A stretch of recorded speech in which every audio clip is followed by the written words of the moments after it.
जिसका नामो निशान नहीं था वो बाजी मार दिया और पवन सिंह अपने तो हारे हारे और दूसरों को भी ले डूबे। इसीलिए कहते हैं कि न धोबी रहा घर का न रहा घाट का। और हमारे भोजपुरी में एक कहावत है कि ना खेलब न खेल देव अब खेलब बिगाड़ब। अब पवन सिंह न बीजेपी में गए न निर्दलीय चुनाव जीते, अब वो कहीं का नहीं रहे ना। अब बीजेपी भी नहीं जा सकते हो और निर्दलीय चुनाव भी नहीं जीते। हालांकि जितने भी भोजपुरी के नेता हैं पहली बार वो सारे लोग चुनाव हार गए थे। तो हालांकि पवन सिंह के साथ भी ऐसे ही हुआ कि शायद ऐसे ही हुआ कि इनके साथ इतना पब्लिक फोटो खिंचाने आ रही थी और शायद पवन सिंह को लगता था कि हमारा ये वोट में कन्वर्ट हो जाएगा। और जब वोट देने की बारी आई तो अपने जात वाले की दे दिया और अपने धर्म वाले की दे दिया और अपने जो उनके लिए काम करता था उनको वोट दे दिया। पवन सिंह को ये नहीं पता था कि हमारे साथ खड़ा होके हमारे ही साथ गद्दारी कर देगी काराकाट की जनता। ये किसी के नहीं पता था। पवन सिंह भी नहीं पता था कि जितनी ये फैन फॉलोइंग हमारे साथ खड़ी है और जितने हमारे साथ चल रहे हैं काफिले में, रोड शो में या कहीं इवेंट में, और ये हमारे केवल समर्थक हमारे गाने और हमारे इंटरटेनमेंट को देख के हमारे सामने एक खड़े हैं।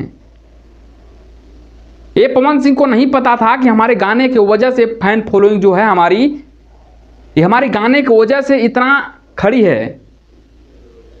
ये पवन सिंह गलत फहमी पाल लिए थे कि हमारा ये वोट में कन्वर्ट हो जाएगा। ये जितनी हमारी फैन फॉलोइंग है और जैसे हम इसको मोड़ देंगे वैसे मुड़ जाएगी। और हकीकत बात है कि पवन सिंह के समर्थन में इतना ज़्यादा पब्लिक आती है और पवन सिंह सोचते हैं कि वोट में कन्वर्ट हो जाएगा, बट एक कतई नहीं वोट में कन्वर्ट हुआ। और पवन सिंह अपने तो हारे हारे और उपेंद्र कुशवाहा एनडीए के प्रत्याशी उसको भी ले डूबे और बाजी कोई और मार गया। राजा राम सिंह बाजी वो मार गए।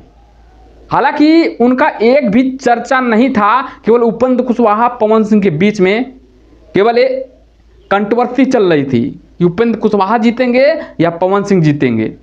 राजा राम का कहीं एक चर्चा नहीं था। यहां तक कि सोशल मीडिया पे एक दो फोटो देखने को मिल रहा था राजा राम सिंह का, और किसी को पता नहीं था, यह भी नहीं पता था कि राजा राम सिंह जीत जाएंगे।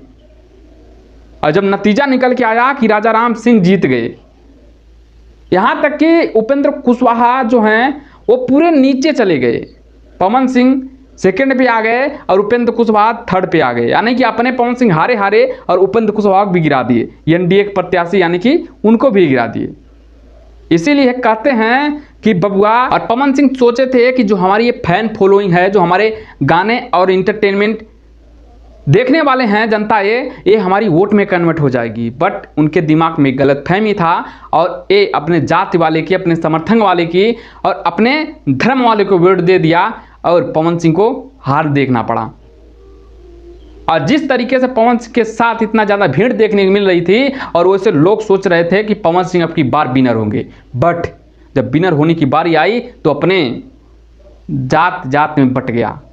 इसीलिए कहते हैं कि हमारे भारत में जो है ना जातिवाद बहुत ज़्यादा चलने लगा है जब से एनडीए की सरकार आई है, समझ रहे हो। दोस्तों आज के लिए इतना ही, हम यहीं पर वीडियो एंड करते हैं। अगर चैनल पे नए हो दोस्तों तो सब्सक्राइब मार लेना और ऐसे ही ऐसे वीडियो लेके आते रहेंगे। और चलते हैं, बाय बाय।